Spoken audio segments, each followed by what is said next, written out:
আসসালামু আলাইকুম প্রিয় শিক্ষার্থী বন্ধুরা। বরাবরের মতোই স্কুল অফ এক্সিলেন্সের ব্যাটেল অফ এক্সিলেন্ট লার্নার প্রোগ্রামকে সাথে নিয়ে আজকের এই ক্লাস। তোমরা যারা একাডেমিক বা অ্যাডমিশন আছো 25 এবং 26 ব্যাচ, বিশেষ করে 25 এবং 26 ব্যাচের শিক্ষার্থীদের উৎসর্গ করে আমাদের এক আয়োজন। এবং তোমাদের এই তোমরা জানো যে এই পুরো রমজান মাস জুড়েই তোমাদের জন্য সকাল রাত 10:30টায় সোম মঙ্গলবার আমাদের ইংরেজি ফ্রি লাইভ ক্লাস যাবে কিছু, যা তোমাদের অ্যাডমিশনের প্রস্তুতিকে আরও সুদৃঢ় করবে। এবং তোমরা একটু জানিয়ে নিবা যে আমাকে স্পষ্ট শুনতে পারছো কিনা।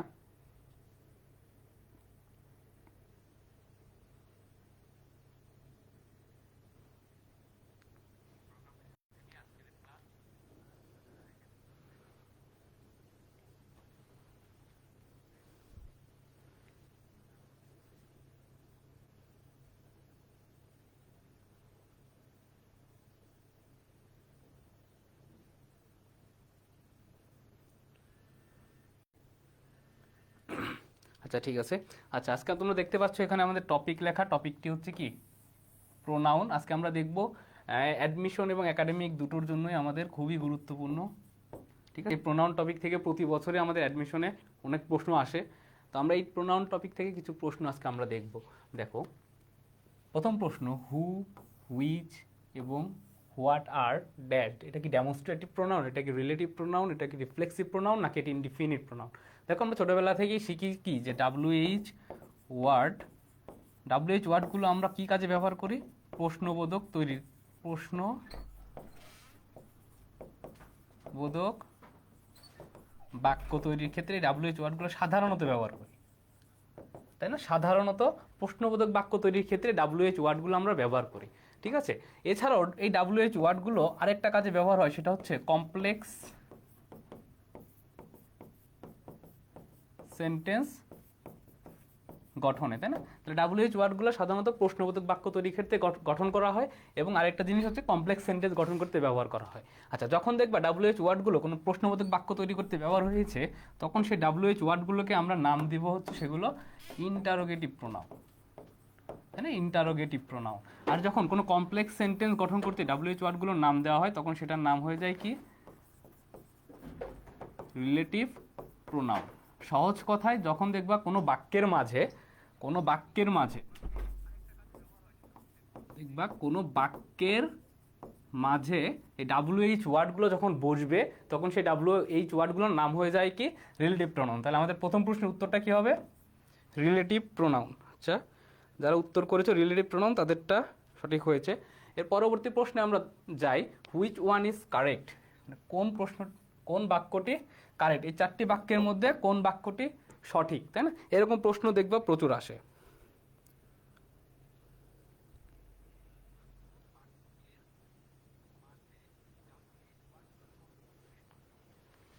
আচ্ছা, দেখবা এই যে ইউ বা হি বা আই, এগুলো কি এক একটা পার্সন, তাই না? এক একটা পার্সন, বা এগুলোর প্রথম নাম কি? পার্সোনাল প্রোনাউন, তাই না? Personal pronoun. এই পার্সোনাল প্রোনাউনকে আমরা তিনটা ভাগে ভাগ করি। প্রথমটা ভাগ হচ্ছে ফার্স্ট পার্সন, সেকেন্ড পার্সন, একটা কি? থার্ড পার্সন, তাই না? তো একটা বাক্যের মাঝে এই ফার্স্ট পার্সন থেকে সেকেন্ড পার্সন বা থার্ড পার্সন, এই ফার্স্ট পার্সন কোনগুলো? ফার্স্ট পার্সন হচ্ছে আই, উই। সেকেন্ড পার্সন কোনগুলো? ইউ। আর থার্ড পার্সন হচ্ছে কি? হি, সি, দুনিয়ার বাকি সব। এগুলো হচ্ছে থার্ড পার্সন। তাহলে দেখো, একটা বাক্যে মূল ভার্বের পূর্বে, অর্থাৎ এই যে মূল ভার্ব, একটা বাক্যে এই মূল ভার্বের পূর্বে যখন একাধিক পার্সন পাবা, একটা বাক্যে মূল ভার্বের পূর্বে যখন একাধিক পার্সন পাবা, অর্থাৎ ফার্স্ট পার্সনও রয়েছে বাক্যে, সেকেন্ড পার্সনও রয়েছে, অথবা থার্ড পার্সনও রয়েছে, কিংবা দুইটি রয়েছে, সেক্ষেত্রে আমরা একটা সিকোয়েন্স মেনটেন করে চলে। সেই সিকোয়েন্সটা হচ্ছে 2, 3, 1। অর্থাৎ যখন একটি সেন্টেন্সের ভিতর তুমি ফার্স্ট পার্সন আছে, সেকেন্ড পার্সন আছে এবং থার্ড পার্সন আছে, তখন সেই সেন্টেন্সটাকে একটা সিকোয়েন্স অনুযায়ী সাজাতে হয়। এবং সেই সিকোয়েন্সটা হচ্ছে, এর প্রথমে বসবে সেকেন্ড পার্সন, তারপরে বসবে থার্ড পার্সন, তারপরে বসবে ফার্স্ট পার্সন, এবং তার পরের যে ভার্বটা হবে, সেই ভার্বটা হবে কি? প্লুরাল। তাহলে দেখো, সে পরবর্তী ভার্বটা হবে কি? প্লুরাল। তাহলে দেখো, আমাদের প্রথমে কোন সেন্টেন্সে সেকেন্ড পার্সন রয়েছে? দেখো, সি নম্বরটাতে আই তো ফার্স্ট পার্সন, এটা আমার আগেই বাদ। হি থার্ড পারসন, এটাও আমার আগেই বাদ। তাহলে দেখো ফার্স্ট পারসন সেকেন্ড পারসন রয়েছে হচ্ছে ইউতে, অর্থাৎ এ আর বিতে সেকেন্ড পারসন রয়েছে। এরপর পরেরটাতে আমরা যাই, এখানে হি থার্ড পারসন, অর্থাৎ 2 3 এটা পেয়ে গেলাম। আই ফার্স্ট পারসন, এটাও পেয়ে গেলাম। এর পরবর্তী ভার্বটা দেখো আমাদের দরকার কি, প্লুরাল। দেখো বি নাম্বারে পরবর্তী ভার্বটা কি আছে, ওয়াজ। তাহলে এই ওয়াজ কি হবে না, আমাদের পরবর্তী ভার্বটা কি লাগবে, প্লুরাল ভার্ব লাগবে। এজন্য আমাদের সঠিক উত্তরটা হবে কি 2 নম্বরে এ। তারপরে আমরা কি শিখলাম যে অর্থাৎ একটি সেন্টেন্সে যখন তুমি 3টি পার্সন পাবা বা 2টি পার্সন পাবা, সেই পার্সনগুলো বসানোর একটি সিকোয়েন্স থাকে। সেই সিকোয়েন্সটা হচ্ছে 2 3 1, তাই না? কিন্তু যখন ধরলাম এই 3 নম্বর পার্সনটা নাই, তখন আমরা কি বসাবো, তখন বসাবো হচ্ছে 2 1, অর্থাৎ এই সিকোয়েন্সটাই তোমাকে সবসময় ফলো করে বসাতে হবে 2 3 1। এবং এর পরবর্তী যে ভার্বটাই আসুক না কেন, সেই ভার্বটা কি হবে, প্লুরাল হবে। দেখো এজন্য আমাদের সঠিক উত্তরটা হচ্ছে কি 2 এর এ নম্বরটা। তা তোমরা যারা এ বলেছো সঠিক হয়েছে।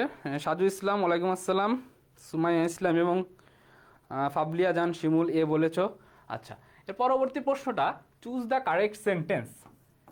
এরকম বিভিন্ন প্রশ্ন দেখবা তোমাদের অ্যাডমিশনে আসে যে 4টি সেন্টেন্সের ভিতর 3টি সেন্টেন্সে ভুল থাকবে এবং একটি সেন্টেন্স সঠিক থাকবে, এবং সেই সঠিক সেন্টেন্সটা তোমার কি করতে হবে, নির্ণয় করতে হবে।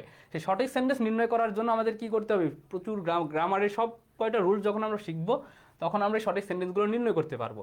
আচ্ছা, প্রথমত দেখবা লেট কি একটা মেইন ভার্ব, তাই না? লেট হচ্ছে কি একটা মেইন ভার্ব। আচ্ছা, লেট হচ্ছে একটা মেইন ভার্ব, আর আমরা জানি কি মেইন ভার্বের পরে, আচ্ছা মেইন ভার্বের পরে সাবজেক্টের অবজেক্টিভ ফর্ম বসে, তাই না? মেইন ভার্বের পরে সাবজেক্টের অবজেক্টিভ ফর্ম বসবে, এটা হচ্ছে প্রথম কথা। অর্থাৎ যখনই তুমি কোনো মেইন ভার্ব পাবা, লেট থাকুক বা যে কোনো মেইন ভার্ব থাকুক, দেখবা সাবজেক্টের অবজেক্টিভ ফর্ম বসবে। যেমন আই এর অবজেক্টিভ ফর্ম কি, আই এর অবজেক্টিভ ফর্ম মি, হি এর অবজেক্টিভ ফর্ম কি, হিম, শি এর অবজেক্টিভ ফর্ম কি, হার, ইউ এর অবজেক্টিভ ফর্ম কি, ইউ, তাই না? এই যে অবজেক্টিভ ফর্মগুলো, এই অবজেক্টিভ ফর্মগুলো বসবে হচ্ছে মেইন ভার্বের পরে। এবং মেইন ভার্বের পরে যদি আগের নিয়মেই যে যদি তুমি একাধিক পার্সন পাও, সেক্ষেত্রে আমাদের কোন নিয়মটি রাখতে হবে, 2 3 1, ঠিক আছে? আচ্ছা, এবার আমরা লক্ষ্য করি, দেখো লেট হচ্ছে কি একটা মেইন ভার্ব, লেট হচ্ছে কি একটা মেইন ভার্ব। দেখো প্রত্যেকটি সেন্টেন্সে লেট হচ্ছে একটা মেইন ভার্ব। তাহলে মেইন ভার্বের পরে দেখো আমাদের প্রত্যেকটা সেন্টেন্সে কি আছে, একাধিক পার্সন আছে। তাহলে দেখো মেইন ভার্ব যেহেতু আমার একটি লেট একটি মেইন ভার্ব, মেইন ভার্বের পরে আমার কি লাগবে, অবজেক্টিভ ফর্ম রাখবে। দেখো এখানে হি কি, হি হচ্ছে একটা সাবজেক্টিভ ফর্ম। এই সেন্টেন্সেও দেখো হি একটি সাবজেক্টিভ ফর্ম, আবার এই সেন্টেন্সেও দেখো হি একটি সাবজেক্টিভ ফর্ম। আমি কি লেটের পরে সাবজেক্টিভ ফর্ম নিতে পারবো না, আমি লেটের পর নিতে হবে কি, হিম, অবজেক্টিভ ফর্ম নিতে হবে। দেখো লেটের পর ইউটা কি একটি সেকেন্ড পারসন, এই হিম কি একটি থার্ড পারসন। দেখো তো আমার এই সিকোয়েন্সটা মিলছে কিনা, 2 3। যদি এরপরে যদি আর কোনো পার্সন অ্যাড করতে চাও, সেটা হবে কি ফার্স্ট পারসন। একটা বাক্যে 2টা পার্সনও থাকতে পারে, আবার 3টা পার্সনও থাকতে পারে। যদি 3টা পার্সন থাকে তখন আমাদের এই নিয়ম অনুযায়ী করতে হবে, আর 2টি থাকলে এইরকম, ঠিক আছে? তার মানে কি লেট হচ্ছে যেহেতু আমাদের মেইন ভার্ব, এবং সকল মেইন ভার্বেরই পরে পার্সনের অবজেক্টিভ ফর্ম বসবে, এবং সেই অবজেক্টিভ ফর্মগুলো হচ্ছে কি আই এর ক্ষেত্রে মি, হি এর ক্ষেত্রে হিম, শি এর ক্ষেত্রে হার, ইউ এর ক্ষেত্রে ইউ, ইত্যাদি, ঠিক আছে? আচ্ছা, তোমরা যারা 3-এর ডি লিখেছো তোমাদের উত্তর সঠিক হয়েছে। আচ্ছা, পরবর্তী সেন্টেন্সটাতে দেখো আরেকটি প্রশ্ন, চুজ দ্য কারেক্ট সেন্টেন্স, ঠিক আছে? এরকম কারেক্ট সেন্টেন্সটা তোমাদের প্রচুর আসে কিন্তু পরীক্ষাতে। এখানে কোন সেন্টেন্সটি কারেক্ট আছে দেখবা। আজকে যেহেতু প্রোনাউন নিয়ে টোটাল কোশ্চেনগুলো সাজানো হয়েছে প্রোনাউন কেন্দ্রিক। আচ্ছা, দেখবা প্রোনাউনের যে অবজেক্টিভ ফর্মগুলো, প্রোনাউনের যে আমরা পার্সোনাল প্রোনাউন পড়বো, এই পার্সোনাল প্রোনাউনগুলো বিভিন্ন প্রকারের হয়, ঠিক আছে? এই পার্সোনাল প্রোনাউনগুলোর এটা হচ্ছে সাবজেক্টিভ ফর্ম হয়, এটার হচ্ছে অবজেক্টিভ ফর্ম হয়, ঠিক আছে? এটার পসেসিভ ফর্ম হয়, ঠিক আছে? পসেসিভ ফর্ম হয়। সাবজেক্টিভ ফর্মগুলো যেমন আই থেকে মি, তাই না? এর আগের স্লাইডে লিখলাম হি থেকে হিম, শি থেকে হার, এগুলো কি অবজেক্টিভ ফর্ম। এই অবজেক্টিভ ফর্মগুলো কখন বসবে, এই অবজেক্টিভ ফর্মগুলো বসবে মেইন ভার্বের পর প্লাস প্রিপোজিশনের পর, ঠিক আছে? অর্থাৎ এই যে অবজেক্টিভ ফর্মগুলো, এই অবজেক্টিভ ফর্মগুলো বসবে কখন? মেইন ভার্বের পরে এবং প্রিপজিশনের পরে। আর এই যে সাবজেক্টিভ ফর্ম, এই সাবজেক্টিভ ফর্মগুলো আমরা কখন বসাবো? মেইন ভার্বের পর, সরি মেইন ভার্বের পূর্বে, মেইন ভার্বের পূর্বে এবং এই যে অক্সিলিয়ারি ভার্ব আমরা পড়ি, অক্সিলিয়ারি ভার্বের পরে। ঠিক আছে, মানে দুইটা কথা, যে সাবজেক্টিভ ফর্মগুলো আমরা কখন ইউজ করব? সাবজেক্টিভ ফর্মগুলো তখন ইউজ করব যখন মেইন ভার্বের পূর্বে অথবা অক্সিলিয়ারি ভার্বের পরে কোনো গ্যাপ থাকবে। মানে অবজেক্টিভ ফর্মগুলো কখন ইউজ করব? যখন মেইন ভার্বের পরে এবং প্রিপজিশনের পরে থাকবে। দেখো এই সেন্টেন্সে প্রাইস টু আছে না? প্রতিটা সেন্টেন্সে দেখো, প্রতিটি সেন্টেন্সে কি আছে? টু আছে। তো টু কি একটি প্রিপজিশন না? টু যেহেতু একটি প্রিপজিশন, প্রিপজিশনের পরে আমরা কোন ফর্ম ইউজ করি? অবজেক্টিভ ফর্ম ইউজ করি। তাহলে এখন দেখব টু প্রিপজিশনের পরে কোন কোন বাক্যে অবজেক্টিভ ফর্ম আছে। দেখো জামিল থার্ড পারসন, আচ্ছা মাইসেলফ, মাইসেলফ কি এটা একটা রিফ্লেক্সিভ ফর্ম, রিফ্লেক্সিভ প্রোনাউন। আমরা কি রিফ্লেক্সিভ প্রোনাউন বসাতে পারবো না? এটা কাটা। আচ্ছা এরপরে দেখো এইখানে অবজেক্টিভ ফর্ম আছে, এইখানে দেখো আই কি একটি সাবজেক্টিভ ফর্ম, এটাও আমরা কি বসাতে পারবো না, কারণ টু একটি প্রিপজিশন। আবার দেখো ডি নাম্বারের টু এর পর এখানে আই একটি কি আছে? সাবজেক্টিভ ফর্ম আছে। তাহলে আমরা তো প্রিপজিশনের পরে কি বসাতে পারবো না? সাবজেক্টিভ ফর্ম বসাতে পারবো না। একমাত্র দেখো বি নম্বর বাক্যে জামিল অ্যান্ড মি, অর্থাৎ থার্ড পারসন দেন ফার্স্ট পারসন বসানো হয়েছে, তাই না? এই যে 2 3 1 এই সিকোয়েন্সটা সবসময় মনে রাখবা। দেখো এখানে জামিল হচ্ছে থার্ড পারসন, মানে আমি তুমি বাদে পৃথিবীতে যা কিছু আছে সকলের নামটাই কি? Third person. এখানে জামিল থার্ড পারসন আগে, দেন ফার্স্ট পারসন, অর্থাৎ টু প্রিপজিশনের পরে আমরা কি বসিয়েছি? অবজেক্টিভ ফর্ম বসিয়েছি। ঠিক আছে, তাহলে যারা চারের বিল বলেছ তোমাদেরটা সঠিক। তাহলে দুটো কথা মাথায় রাখবা, যে সাবজেক্টিভ ফর্মটা আমরা কখন ইউজ করব? অক্সিলারি ভার্বের পরে এবং মেইন ভার্বের পূর্বে। আর অবজেক্টিভ ফর্মটা আমরা কখন ইউজ করব? মেইন ভার্বের পরে এবং প্রিপজিশনের পরে। ঠিক আছে, আচ্ছা এর পরবর্তী প্রশ্নের দিকে আমরা যাই। It was dash who first notice the difference. দেখো এই প্রশ্নের উত্তরটা আমি আগের স্লাইডে বলে দিয়েছি, তোমরা একটু বলো তো এটার উত্তরটা কি হবে?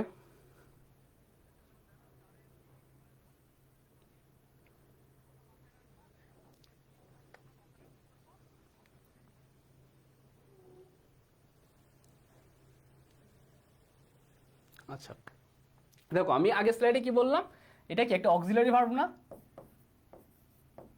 এম ইজ আর ওয়াজ আর এগুলো কি এক একটা অক্সিলারি ভার্ব। আমি কি বলেছি আগের স্লাইডে দেখো তো, এই অবজেক্টিভ ফর্মগুলো কোন কোন ক্ষেত্রে বসে? মেইন ভার্বের ক্ষেত্রে অর্থাৎ এম ভি, আরেকটা কি অক্সিলারি ভার্বের ক্ষেত্রে এ ভি, তাই না? এই দুইটার পরে আমরা কি বসাবো?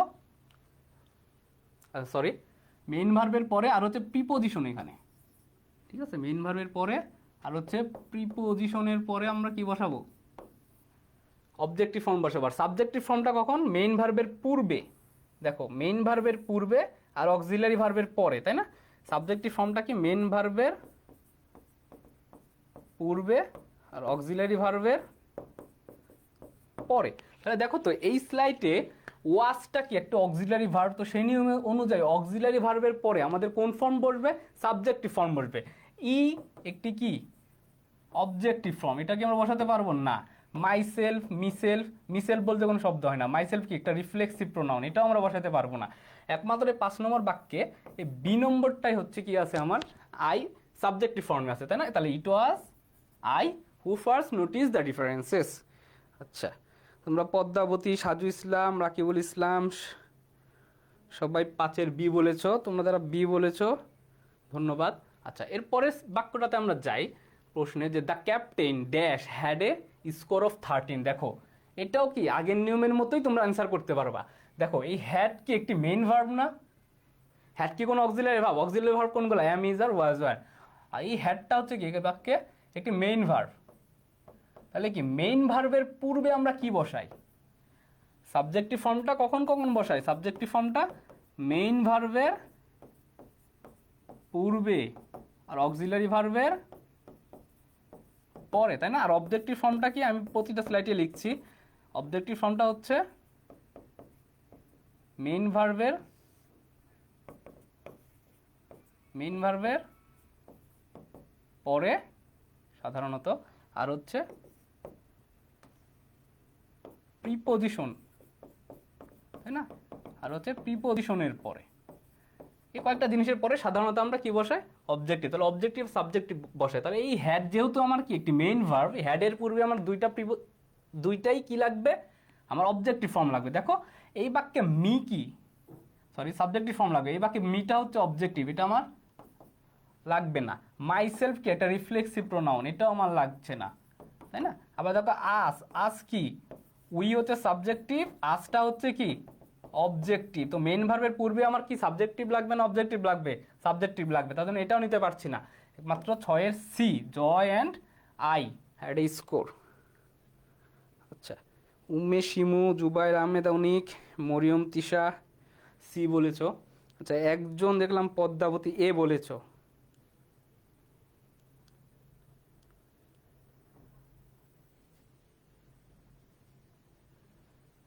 একজন এ বলেছো, এ হবে না, কারণ কি দেখো আমাদের হ্যাড হচ্ছে কি একটা মেইন ভার্ব, মেইন ভার্বের পূর্বে আসলে কখনো অবজেক্টিভ ফর্মটা বসে না, মেইন ভার্বের পরে অবজেক্টিভ ফর্মটা বসে। জাস্ট পজিশনটা লক্ষ্য করো, কোন পজিশনে তোমরা কোনটা ইউজ করতে হবে। পরবর্তী প্রশ্নে যাও। All of us, Fred, Farid, Tom and dash were present. দেখো এই সেন্টেন্সে কি অক্সিলারি ভার্ব, আমি কি বলেছিলাম যে অক্সিলারি ভার্বের পরে কি বসে সাবজেক্টিভ ফর্ম, আর এই বাকি অক্সিলারি ভার্বটা এটা কি একটা মেইন ভার্ব না, বাকি তো একটি ভার্ব তাই না, মেইন ভার্ব। তাহলে দেখো মেইন ভার্বের পূর্বে তাহলে কি বসাবো, সাবজেক্টিভ ফর্ম বসাবো না? তাহলে বলো তো এখানে উত্তরটা কি হবে?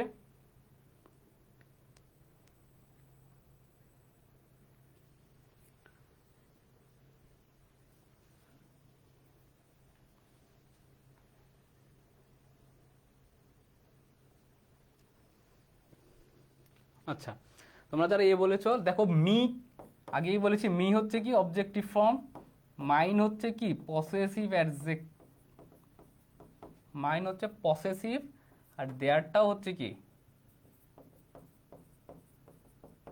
পসেসিভ। একমাত্র এই যে আই, এটাই হচ্ছে কি সাবজেক্টিভ, তাই না? এই পার্সনের যে সাবজেক্টিভ রূপ বা অবজেক্টিভ রূপ বা পসেসিভ প্রোনাউন বা পসেসিভ অ্যাডজেক্টিভের যে রূপগুলো, সেই রূপগুলো তোমাদের একটু জানা থাকতে হবে। এবং সাবজেক্টিভ ফর্ম যেহেতু ওয়ার একটি মেইন ভার্ব, মেইন ভার্বের পূর্বে আমরা কি ইউজ করি, সাবজেক্টিভ ফর্ম ইউজ করি, ঠিক আছে? আচ্ছা, তো সাথের এ বলেছো, জুবাইর আহমেদ অনিক, রিদু, নীল রঙের পেন্সিল। আচ্ছা, অনেকেই এ বলেছো, ধন্যবাদ। আচ্ছা, পরবর্তী প্রশ্নে আমরা যাই। Choose the right determiner, there are many coconut trees on dash sides of the road. ঠিক আছে, on dash sides on the road, এই প্রশ্নের উত্তরটা একটু কে দিতে পারবে বলো তো?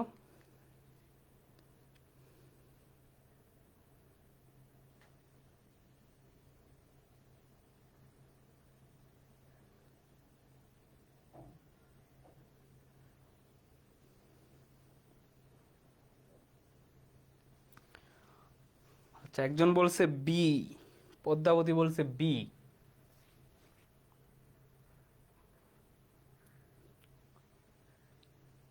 এই যে জুবাইর জীবন বলছে বি।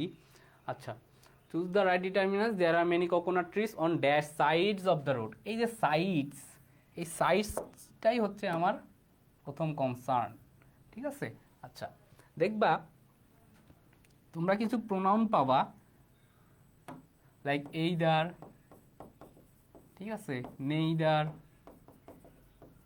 ইচ, এভরি, এই সকল প্রোনাউনগুলোর পরে বা এইগুলো যখন অ্যাডজেক্টিভ হিসেবে ব্যবহার করো, এগুলোর পরে যে নাউনটা বসে সেই নাউনটা হয় সিঙ্গুলার, ঠিক আছে? পরবর্তী ভার্বটাও হয় সিঙ্গুলার, ঠিক আছে? এইদার, নেইদার, ইচ, এভরি, এগুলোর পরে নাউনটা বসে সিঙ্গুলার, পরবর্তী ভার্বটাও বসে কি সিঙ্গুলার। কিন্তু যখন বোথ ইউজ করবা, বোথের পরে নাউনটা কি হয়, প্লুরাল হয়। আর বোথ কখন আমরা ইউজ করব, যখন দুইয়ের মধ্যে বোঝাবে, তাই না? দুইয়ের ক্ষেত্রে আমরা দুইয়ের ক্ষেত্রে বসাবো, তাই না? দুইয়ের ক্ষেত্রে বোথ বসাবো। দেখো trees on dash sides of the road. আচ্ছা, সাইড কয়টা হয়, দুইটা হয় না? একটা রোডের কয়টা সাইড হয়, দুইটা সাইড হয়, তাই না? তো দুইটা সাইড যেহেতু, দেখো এভরি বসে কার ক্ষেত্রে, নাউন, নাউন লাগবে আমার কি সিঙ্গুলার। এইদার বসে কার ক্ষেত্রে, দেখো এইদার, এই যে এভরি, এগুলো পরে কি নাউন লাগে আমার কি সিঙ্গুলার, তাই না? দেখো এখানে নাউনটা কি আছে, প্লুরাল আছে না? তো যেহেতু নাউনটা আমার প্লুরাল আছে, সেজন্য এটার কারেক্ট উত্তরটা হচ্ছে কি বোথ। তোমরা যারা বোথ লিখেছো তোমাদের অসংখ্য ধন্যবাদ।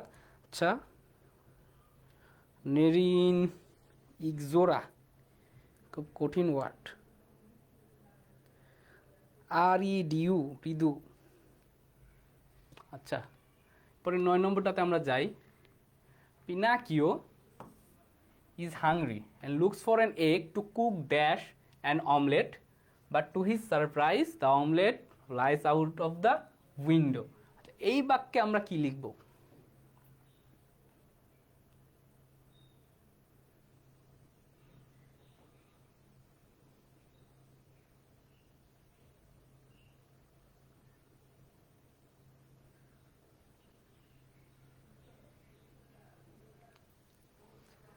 দেখো,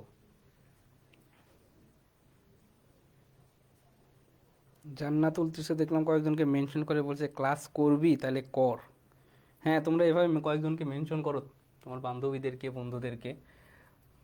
দেখো, এই প্রোনাউন পড়ার ক্ষেত্রে আরেক ধরনের প্রোনাউন পাবা, যে প্রোনাউনটার নাম হচ্ছে রিফ্লেক্সিভ প্রোনাউন। রিফ্লেক্সিভ প্রোনাউন, ঠিক আছে?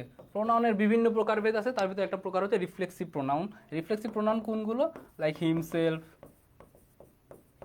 ইটসেলফ, হারসেলফ, দেমসেলফ, তাই না? এই ইত্যাদি ওয়ার্ডগুলো দেখবে, এগুলো হচ্ছে কি রিফ্লেক্টিভ প্রোনাউন। অর্থাৎ সেলফ শেষে যখন সেলফ অথবা সেলফ যুক্ত থাকবে, এগুলো হচ্ছে কি রিফ্লেক্সিভ প্রোনাউন ইউজ করে। রিফ্লেক্সিভ প্রোনাউন আমরা কখন ইউজ করব? যখন দেখবা বাক্যের সাবজেক্ট যে কাজটি করছে সেই কাজটি যদি পরবর্তীতে নির্দেশ করে, তখন আমরা রিফ্লেক্সিভ প্রোনাউন ইউজ করব। দেখো, Pinako is hungry and looks for an egg to cook dash, অর্থাৎ বাক্যের সাবজেক্টকে পিনাকিও, এটা হচ্ছে কি একজন ব্যক্তি। মনে করো সে একজন কি ব্যক্তি, তো সে হচ্ছে ক্ষুধার্ত এবং looks for an egg to cook, looks for an egg to cook. দেখো, সে একটি কি চাচ্ছে? ডিম চাচ্ছে। সে কুক করবে, রান্না করবে। কার জন্য? সে নিজের জন্য। অর্থাৎ বাক্যের সাবজেক্ট যখন নিজের কাজ নিজেই করছে, তখন সেটা কি হয়? তখন হচ্ছে সেলফযুক্ত রিফ্লেক্সিভ প্রোনাউন আমরা ইউজ করি, তাই না? আচ্ছা, তোমরা যারা কি লিখেছো 9 বি, কেউ লিখছো বি। আচ্ছা,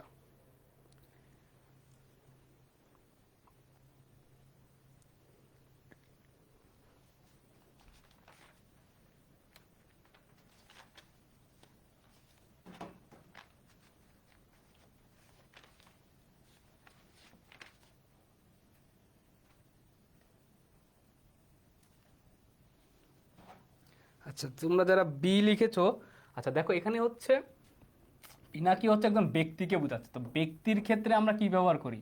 ব্যক্তির ক্ষেত্রে তো ইটসেলফ ব্যবহার করি না। ব্যক্তির ক্ষেত্রে আমরা হিমসেলফ ব্যবহার করতে পারি, বা যদি সে নারীবাচক ব্যক্তি বোঝায় তাহলে কি ইউজ করব? হারসেলফ ইত্যাদি, তাই না? আর আমরা যখন বস্তুর ক্ষেত্রে, এই বস্তুর ক্ষেত্রে আমরা কি ব্যবহার করব? ইটসেলফ ব্যবহার করব, তাই না? তো দেখো, পিনাকিও যেহেতু একটা ব্যক্তি ক্ষুধার্ত। দেখো, কোনো বস্তু তো আর ক্ষুধার্ত হইতে পারে না, তাই না? একটা ব্যক্তি ক্ষুধার্ত রয়েছে এবং সে নিজের জন্য কাজটি করবে, তার জন্য উত্তরটা হবে কি হিমসেলফ, ঠিক আছে? ইটসেলফ বসতো যদি এখানে কোনো বস্তু থাকতো, বস্তুর ক্ষেত্রে আমরা ইটসেলফ বসাইতে পারতাম, ঠিক আছে?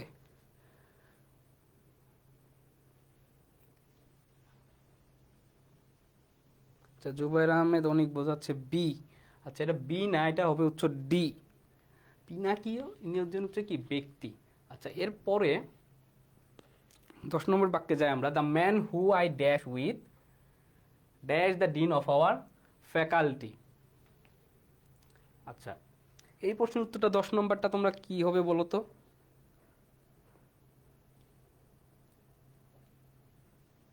জুবাইর আহমেদ অনেক বি লিখেছিল, আসলে এটা বি না ডি হবে ওইটা, ঠিক আছে?